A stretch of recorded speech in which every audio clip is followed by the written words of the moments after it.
कंपन्यांचे कर्मचारी आणि अधिकारी मध्यरात्रीपासून 72 तासांच्या संपावर गेलेत। मात्र सरकारने मेस्मा लागू करत संप बेकायदेशीर असल्याचं जाहीर केलंय।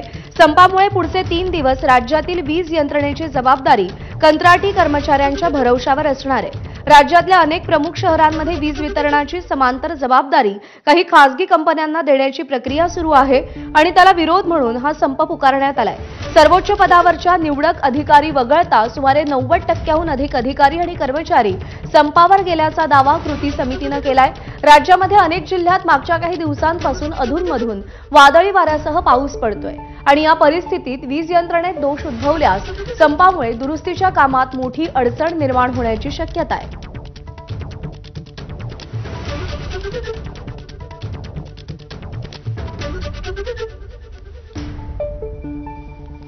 तीनही वीज कंपन्यांचे कर्मचारी आणि अधिकारी मध्यरात्रीपासून संपावर गेलेत। या संप मेस्मा लावून संपवण्याचा प्रयत्न सरकारकडून प्रशासनाकडून करण्यात आलेला आहे। रजत वशिष्ठ आपले प्रतिनिधी सध्या आपल्या सोबत आहेत। रजत, या तीनही वीज कंपन्यांच्या कर्मचाऱ्यांचं म्हणणं काय आहे, मागण्या काय आहेत? प्रज्ञा, प्रामुख्याने वीज कंपन्यांमध्ये हळूवार पावलाने खासगीकरण केलं जात आहे असं संपावर गेलेल्या आणि आंदोलन करणाऱ्या कर्मचाऱ्यांचा आरोप आहे।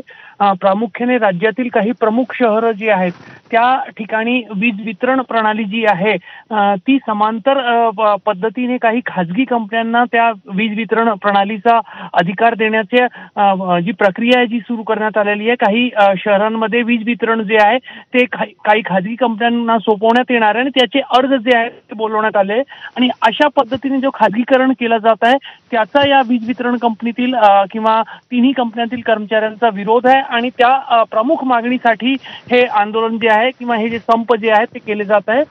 सध्या सणांचा काळ आहे आणि 72 तासांचा संप आणि त्याच्यामध्ये जर काही ठिकाणी वीज वितरण प्रणालीमध्ये काही दोष निर्माण झाले तर मोठी अडचण जी आहे ती ऊर्जा विभागाची होऊ शकते आणि त्याच अनुषंगाने अगदी सणांच्या पूर्वसंध्येवर अशा पद्धतीने या संपाचा हत्यार जो आहे तो कर्मचाऱ्यांकडून उगारण्यात आलेला आहे। रजत, धन्यवाद दिलेल्या माहितीसाठी।